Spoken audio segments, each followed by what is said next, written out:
बिस्मिल्लाहिर्रहमानिर्रहीम अस्सलामु अलैकुम वरहमतुल्लाहि वबरकातुहू।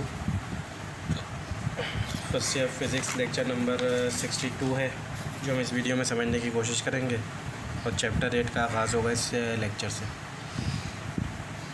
Wave motion and sound chapter का नाम है और काफ़ी डेरिवेशंस है चैप्टर में, उनको समझने की कोशिश करेंगे। सबसे पहले है simple harmonic motion. Special type of vibratory motion, यानी ये वाइब्रेटरी मोशन की टाइप है। और इफ़ ड्यूरिंग वाइब्रेटरी मोशन, यानी वाइब्रेटरी मोशन के दौरान acceleration is directly proportional to displacement. Acceleration directly proportional हो जाए डिस्प्लेसमेंट के, और direction of acceleration direct towards mean position, और मीन पोजीशन की तरफ उसकी डायरेक्शन हो जाए एक्सीलरेशन की, तो vibratory motion simple harmonic motion कहलाएगी। यानी वाइब्रेटरी मोशन तो होनी चाहिए ही चाहिए। इसके अलावा दो और शराइत हैं जो अगर पूरी होंगी तो वो मोशन सिंपल हार्मोनिक मोशन हो जाएगी। एक्सेलरेशन डायरेक्टली प्रोपोर्शनल होना चाहिए डिस्प्लेसमेंट के, और direction of acceleration direct towards mean position होनी चाहिए। तो आसान सी डेफिनेशन है, आपको आनी चाहिए, एमसीक्यूज़ में भी काफ़ी इंपॉर्टेंट है। Condition and characteristics of simple harmonic motion. अब सिंपल हार्मोनिक मोशन की कंडीशंस क्या हैं? मोशन का वाइब्रेटरी होना ज़रूरी है, मोशन का फ्रिक्शनलेस होना ज़रूरी है, motion under elastic restoring force होनी चाहिए। अंडर इलास्टिक रिस्टोरिंग फोर्स का मतलब ये है कि अगर मैं किसी रबर बैंड को खींचूं तो वो अपनी जगह पे वापस आ जाए, तो ये अंडर इलास्टिक रिस्टोरिंग फोर्स है। लेकिन अगर मैं इसको इतना खींच दूँ कि वो वापस अपनी जगह पे ना आए, परमानेंट डिफॉर्म हो जाए, तो उसका मतलब वो इलास्टिक रिस्टोरिंग फोर्स में नहीं था, उससे बाहर निकल गया है। तो इसके लिए इलास्टिक रिस्टोरिंग फोर्स होना ज़रूरी है। मोशन इनर्शिया होना चाहिए मोशन के पास, और acceleration directly towards mean position, और इसकी डायरेक्शन मीन पोजीशन की तरफ और डायरेक्टली प्रोपोर्शनल एक्स डिस्प्लेसमेंट के। तो ये अगर 5 बातें होंगी तो सिंपल हार्मोनिक मोशन होगी। अब डिस्प्लेसमेंट क्या होता है, इसके पॉइंट ऑफ व्यू से डिस्प्लेसमेंट को एक्स से रिप्रेजेंट करते हैं। Displacement from mean position to a side at any instant. Mean position से कोई ऑब्जेक्ट कितना दूर गया एक लम्हे में, वो डिस्प्लेसमेंट कराते हैं, इसको एक्स से रिप्रेजेंट करते हैं। एम्पलीट्यूड को कहते हैं एक्स नॉट। और maximum displacement from mean position to a side, mean position से सबसे ज़्यादा दूर जितना जा सकता है वो एम्पलीट्यूड कहलाता है, इसको एक्स नॉट से रिप्रेजेंट करते हैं। Time period, time to required one complete vibration. एक वाइब्रेशन कंप्लीट होने में जितना टाइम लगे उसे टाइम पीरियड कैसे से कैपिटल टी से रिप्रेजेंट किया जाता है। फ्रीक्वेंसी को म्यू से रिप्रेजेंट किया जाता है। Number of complete vibration in 1 second, एक सेकेंड में कितनी वाइब्रेशंस कंप्लीट हो रही हैं, ये एक डेफिनेशन।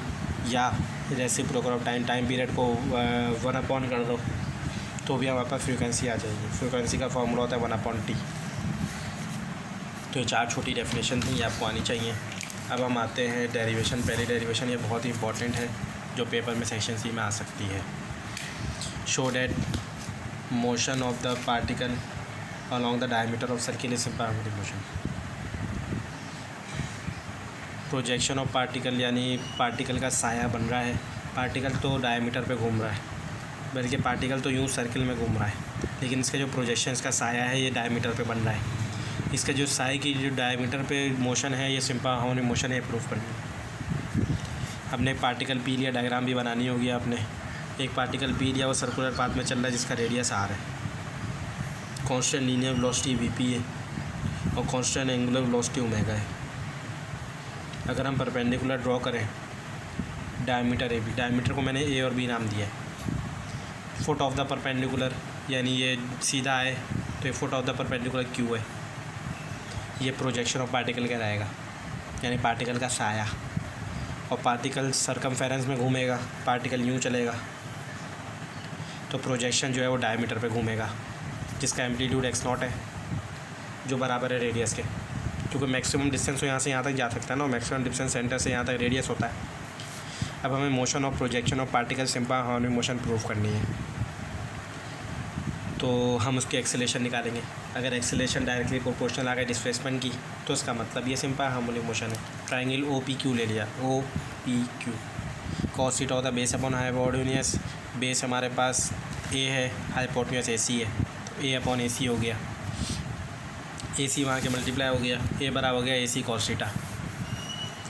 अब हमें ए सी और कॉस थीटा दो चीज़ें निकालनी है। ए सी होता है v square upon r, v होता है आर ओमेगा, आर स्क्वायर से एक आर कटिए, आर ओमेगा स्क्वायर आ गया, रेडियस बराबर है एक्स नॉट के, तो एक्स नॉट ओमेगा स्क्वायर आ गया। अब ट्राइंगल ओ पी क्यू लिया डिस्प्लेसमेंट के हिसाब से, डिस्प्लेसमेंट के हिसाब से अगर मैं लूँगा तो ये रेडियस एक्स नॉट के बराबर हो जाएगा और ये एक्स हो जाएगा, यानी ये एम्पलीट्यूड है, डिस्प्लेसमेंट है। कॉस थीटा होता है base upon x upon x not होगा, एक्स हो जाएगा एक्स, बल्कि कॉस थीटा यही रहा। बस अब ये वैल्यू पुट कर दूंगा, ए सी और कॉस थीटा, ए सी जगह आ जाएगा x square x not omega square और एक्स अपॉन एक्स, तो एक्स नॉट से एक्स नॉट कट गया, ओमेगा स्क्वायर एक्स आ गया। जब ऑब्जेक्ट मीन पोजीशन पर आएगा तो नेगेटिव साइन लग जाएगा, क्योंकि हमने बात की ना, दो बातें होनी चाहिए, एक्सेलरेशन डायरेक्टली प्रोपोर्शनल हो, मीन पोजीशन की तरफ डायरेक्शन हो। तो मीन पोजीशन की जब डायरेक्शन होती है तो माइनस साइन आता है, ओमेगा स्क्वायर माइनस एक्स कर दिया, ओमेगा स्क्वायर कांस्टेंट है, कांस्टेंट और इज इक्वल टू हटेगा तो डायरेक्टली प्रोपोर्शनल आ जाएगा। तो क्या बात पता चली, एक्सेलरेशन और projection of particle is directly proportional to displacement, directly proportional हो डिस्प्लेसमेंट के। अब मोशन जो है उसके डायमीटर पर चल रहे तो सिंपल मोशन होगी। तो ये हमें प्रूफ करना था, ये प्रूव हो गया। एक डेरिवेशन, बाकी डेरिवेशन हम दूसरी वीडियो में समझेंगे।